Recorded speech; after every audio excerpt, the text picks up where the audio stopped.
Hi friends, welcome to our channel. నేను ఈరోజు మట్టి తుణుకుల కర్రీ చేస్తున్నాను.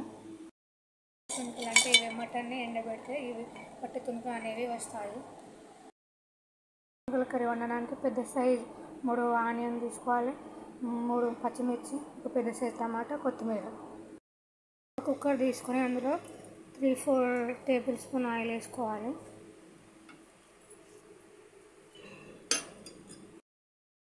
ఒక 3 యాలకులు, దాల్చిన చెక్క, సాజీరా వేసుకోవాలి. పచ్చిమిర్చి వేసుకొని ఆయిల్లో డీప్ ఫ్రై అవ్వనివ్వాలి. ఎండు తుణుకులు తినడం వల్ల చాలా బెనిఫిట్ ఉన్నాయి.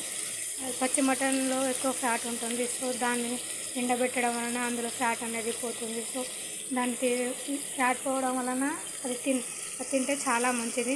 బాలింతలకు కూడా వట్టి తుణుకులు అనేవి పెడతారు. సో వట్టి తుణుకులు చాలా హెల్త్కి చాలా మంచిది. ఇప్పుడు పచ్చి మటన్ కర్రీలో ఎండిన తుణుకులు కూడా తింటే చాలా మంచిది. కొంచెం పసుపు, అల్లం వెల్లుల్లి పేస్ట్ వేసుకొని బాగా కలుపుకోవాలి.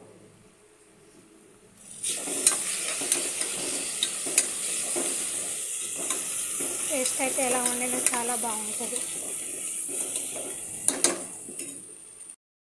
ఫైనల్గా 1/2 అవర్ నానబెట్టుకున్న వట్టి తుణుకులను ఇందులో వేసుకోవాలి.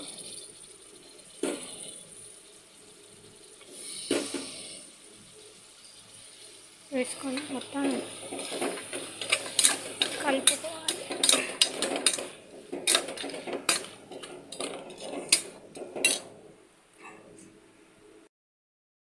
వట్టి తుణుకులు వేసుకుని 3 to 5 minutes వరకు ఇలా డీప్ ఫ్రై అవ్వనివ్వాలి. వట్టి తుణుకులు మంచిగా ఆయిల్లో డీప్ ఫ్రై అయ్యాయి. సో డీప్ ఫ్రై అయ్యాక టమాటా వేసుకోవాలి. ఒక పెద్ద సైజు టమాటా వేసుకోవాలి.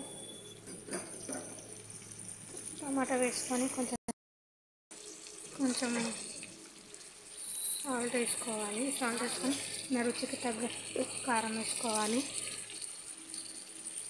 మేమైతే కారం తక్కువనే తింటాం కాబట్టి తక్కువనే వేసుకుంటాము. మీరు తినేదాన్ని బట్టి మీరు వేసుకోండి. కారం వేసుకొని ఒక 2 minutes వదిలేస్తే టమాటా మంచిగా కర్రీ కలబెట్టుకోవాలి.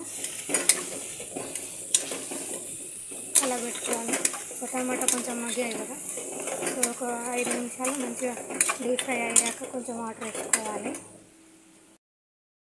సో ఫైనల్గా టమాటా కూడా మంచిగా ఉడికిపోయింది. సో వాటర్ వేసుకొని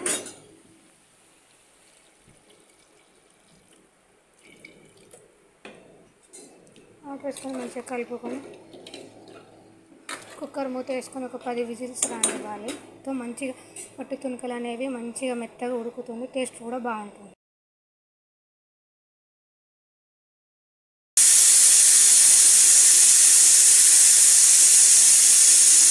కుక్కర్ విజిల్స్ అనేవి పడుతున్నాయి. విజిల్స్ వచ్చాక ఫైనల్గా కర్రీ అనేది ఇలా ఉంది. కొంచెం సోరుగా ఉంటేనే బాగుంటుంది. కొత్తిమీర వేసుకోవాలి. కొత్తిమీర వేసుకొని కొంచెం మసాలా వేసుకొని స్టవ్ ఆఫ్ చేస్తే మన టేస్టీ వట్టి తుణుకుల కర్రీ అయిపోయింది. సో ఈ కర్రీలోకి చపాతీ కానీ, పుల్కా కానీ, జొన్న రొట్టె కానీ, రాగి సంగటి కానీ, అన్నం కానీ ఏది వేసుకొని తిన్నా చాలా బాగుంటుంది. నాకైతే వట్టి తుణుకుల కర్రీ అంటే చాలా ఇష్టం. ఎంతమందికి వట్టి తుణుకుల కర్రీ అంటే ఇష్టమో కామెంట్ చేయండి. అలాగే మా ఛానల్ని సబ్స్క్రైబ్ చేసుకోండి.